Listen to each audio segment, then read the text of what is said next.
آپ نے پاکستان میں شہد کی مکھیاں دیکھی ہوں گی جو کہ سائز میں بہت چھوٹی یا نارمل ہوتی ہیں، جنہیں ہم شہد کی مکھیاں کہتے ہیں۔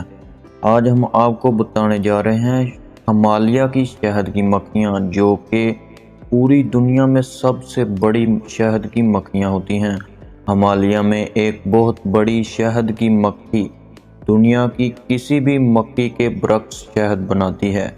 یہ جو شہد پیدا کرتی ہے وہ ایک ہیلوکینوجن ہے، لیکن مزہ وہیں نہیں رکتا، یہ زہریلا بھی ہے اور یہ شہد آپ کی جان لے سکتا ہے۔ ہمالیائی شہد کی مکھی یا دنیا کی سب سے بڑی مکھی ہے۔ یہ کوسٹ مکھی کے مقابلے میں 2 گنا بڑی ہوتی ہے، جس کی لمبائی 1 انچ سے کچھ زیادہ ہوتی ہے۔ شہد کی مکھیاں بھوٹان، چین کی لمبائی پہاڑوں میں اونچی پائی جاتی ہیں۔ بھارت اور نیپال، جہاں وہ 800 سے 1000 فٹ کی بلندی پر اپنے گھونسلے بناتے ہیں۔ مقامی لوگوں کا کہنا ہے کہ اس دیوہکل مکھی کا ڈنگ ایک عام شہد کی مکھی سے ملتا جلتا ہے، لیکن کیا مختلف ہے اور بہت زیادہ خطرناک وہ شہد ہے جو یہ پیدا کرتی ہیں۔ ان شہد کی مکھیوں کی طرف سے پیدا ہونے والا شہد اس لیے مہلک ہوتا ہے کیونکہ یہ سرخی مکھیوں کی پھولوں سے امرت حاصل کرتے ہیں۔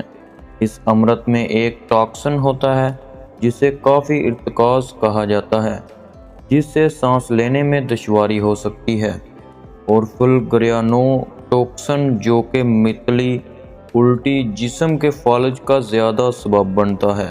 یہاں تک کہ ایک وقت میں فوجیوں کے ذریعے سے زہریلے ہتھیار کے طور پر استعمال کیا جاتا تھا، لیکن ٹاکسن ایک ہیلوکینوجنک اثر بھی پیدا کرتا ہے اور خیال کیا جاتا ہے کہ شہد میں دواؤں کی خصوصیات ہیں۔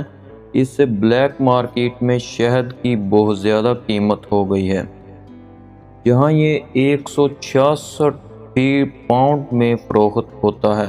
تاہم شہد حاصل کرنا کوئی آسان کام نہیں ہے۔ شہد کی مکھیاں نہ صرف ہمالیہ کے دامن میں اونچی اونچائی پر رہتی ہیں، بلکہ وہ جنگل میں بھی گہری ہوتی ہیں۔ جمع کرنے والے پہلے جنگل کے پتوں سے لگنے والی آگ سے دھوئیں کے ذریعے مکھیوں کو اپنے گھونسلے سے دور کرنے کی کوشش کرتے ہیں۔ پھر شہد اکٹھا کرنے والے بانس کی رسی کو سیڑھیوں کے لیے خشک کر دے کے شہد کے چھتوں تک پہنچنے کے لیے چٹان کے کنارے تک پہنچتے ہیں، جہاں شہد کی مکھیاں انہیں کبھی نہیں دیکھ پاتی ہیں۔ رسی کی سیڑھی پر چڑھنے کے بعد شہد جمع کرنے والے اکثر شہد کی مکھیوں سے تحفظ کے لیے بہت کم ہوتے ہیں۔ ایک لمبے کھمبے کا استعمال کرتے ہوئے شہد کے چھتے کے ایک حصے کو کاٹ دیتے ہیں۔